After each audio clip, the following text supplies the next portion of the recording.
All right, hey guys, I'm here for you. We're looking at this assignment right here.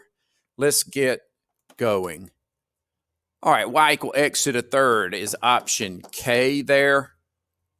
Some other functions that you might need later would be J is y equal cosine x, A is y equal x squared, C is the square root function, F is the integer function. I don't know. D is the division function. That ought to get you through. Let's do one more. H is the natural log function. All right, let's move on. Then we get into some questions like this. The domain is all real numbers. So if you can draw a vertical line anywhere and miss the graph, then the domain is not all real numbers. So we don't want to draw it there. We want to draw it here. It just happens to be the y-axis.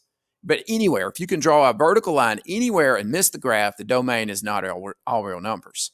And so we play that game for a few problems. You should have some success there. And then keep in mind that this one switches to range. And so you would draw any horizontal line that misses the graph would say that's not all real numbers. Okay, 0 is a member of the domain. All right, 0, a member of the domain. We are looking for that to hit the y-axis. Now, that seems like a disassociation of the word domain and the variable y, but the y-axis is hitting the x-axis, a vertical line that hits the x-axis. So this one hits the y-axis, and so the answer to this is true. Again, we're just looking for it to hit the y-axis if you want to know if 0 is in the domain. Moving on. Okay, so that's sort of the same thing. For the range, you're looking for it to hit the x-axis because the x-axis is a horizontal line that hits the y-axis. Again, that gets tricky, I guess. All right, that helps you there. New concept, does it increase over its entire domain? And the answer to this is true because when you trace it left to right, you're always going up. It's that simple, left to right. You got to trace it left to right.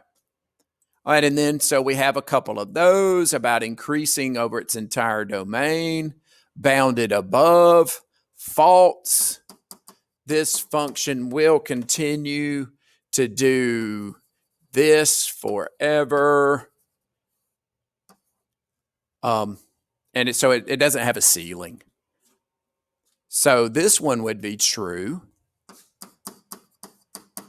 This line right here is an asymptote that acts as a ceiling, and so it's bounded above, true.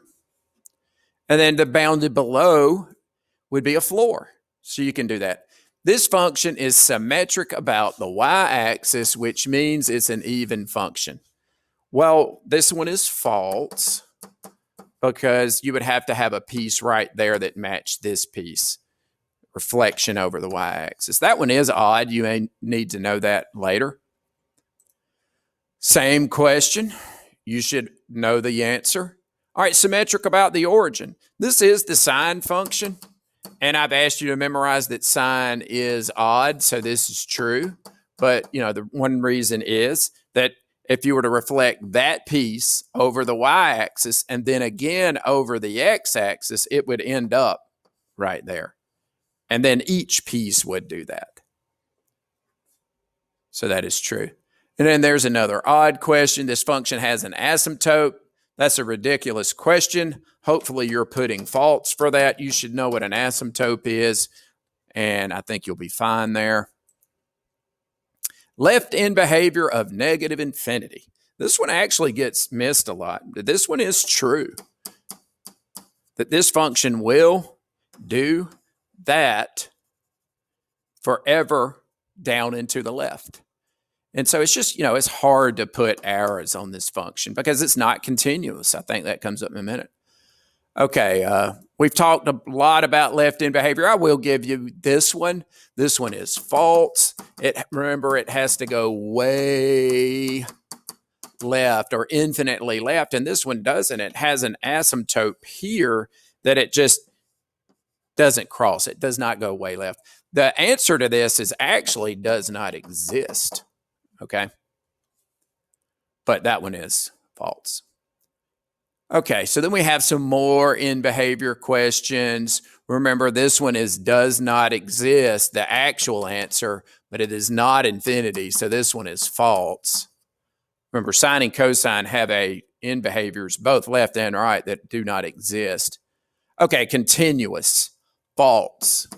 And this was as simple a question as there is, that you have to pick up your pencil or pen to trace the function. If I don't pick it up, then I trace a piece that's not there.